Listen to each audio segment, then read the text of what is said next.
మూడోది చూడండి, మార్కు సువార్త 6వ అధ్యాయం 20వ వచనం. త్వరగా చూసేయండి.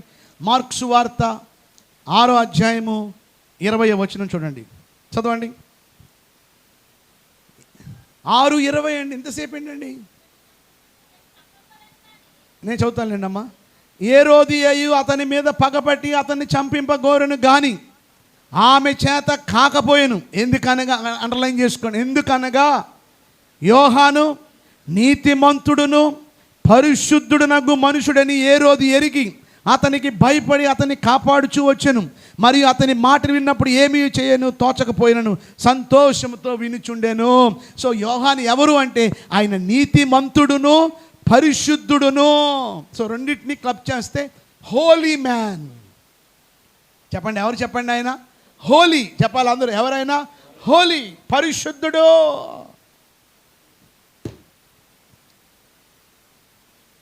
యోహాను పరిశుద్ధుడు, పరిశుద్ధంగా జీవించాడు. బైబిల్ సెలవిస్తుంది, నేను పరిశుద్ధుడును కనుక మీరును పరిశుద్ధులై యుండుడి. సో ఈరోజు మనం పరిశుద్ధతను మనం కాపాడుకోవాలి. సేవకులుగా ముఖ్యంగా, అలాగే విశ్వాసులు ఇక్కడ కొంతమంది ఉన్నారు. మీరు ఎవరైనప్పటికీ, సేవకులైనా విశ్వాసులైనా, ఈరోజు మనలో ఏముండాలి చెప్పండి? పరిశుద్ధత అనేది మనలో ఉండాలి. పరిశుద్ధతతో మనం సేవ చేయాలి, అపవిత్రతతో కాదు, అపరిశుద్ధతతో కాదు. కొంత పాస్టర్లు కూడా డబుల్ మీనింగ్ మాటలు మాట్లాడతారు. దేవుని బిడ్డలకు అది తగదు. నువ్వు ఎంత పెద్ద గొప్పవాడవైనా, ఎంత పెద్ద లీడర్ అయినా, నీ నోటి నుంచి అపవిత్రమైన మాటలు రాకూడదు. నువ్వెంత గనుడువైనా, నువ్వెంత హీరో అయినా. కొంతమంది మాటలు ఎలా ఉంటాయంటే లోకస్తులకి వాళ్ళకి ఎటువంటి తేడా ఉండదు, అంతే. అసలు వీళ్ళు పాస్టరేనా, ఈయన ఫాదరేనా అని అనిపిస్తుంది అన్నమాట. అలా ఉంటాయి వాళ్ళ మాటలు. అంత లోకమే, అంత రాజకీయమే. నిన్ను దేవుడు రాజకీయ నాయకుడిగా ఎన్నుకోలేదు. దేవుడు నువ్వు పార్టీ లీడర్ కాదు, నువ్వు నాయకుడివి, చర్చ్ లీడర్ నువ్వు. ఈరోజు మన చూపులు ఎలాగున్నాయి, మన మాటలు ఎలాగున్నాయి, మన నడత ఎలాగుంది చెప్పండి. మనం పట్టుకునే బైబిల్ చెప్పండి, పట్టుకోండి, బైబిల్ పట్టుకోండి ఒకసారి. ఈ బైబిల్ ఏంటిది? ఇది పరిశుద్ధ గ్రంథం. మనం వెళ్ళే మందిరం పరిశుద్ధమైన మందిరం. మన దేవుడు పరిశుద్ధుడు. మనం పాడే పాటలు, మనలో పెట్టిన దేవుడు ఆత్మ పరిశుద్ధ. మనం వెళ్ళే పట్టణం అన్నీ పరిశుద్ధమే. మరి మన బతుకులు పరిశుద్ధంగా ఉన్నాయా? మన జీవితాలు పరిశుద్ధంగా ఉన్నాయా? మన మాటలు పరిశుద్ధంగా ఉన్నాయా?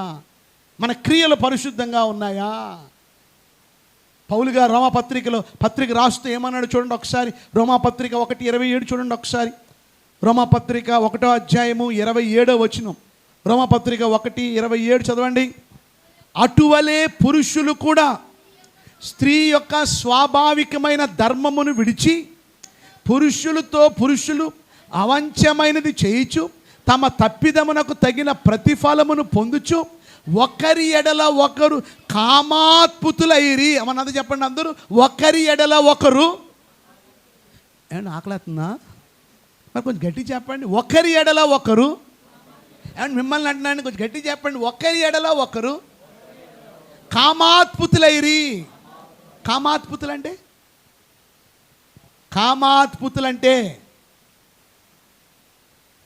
చెప్పండి. కామం. కామం అంటే ఇంగ్లీష్లో లస్ట్ అన్నారు. కామం అంటే ఏం చెప్పండి? లస్ట్.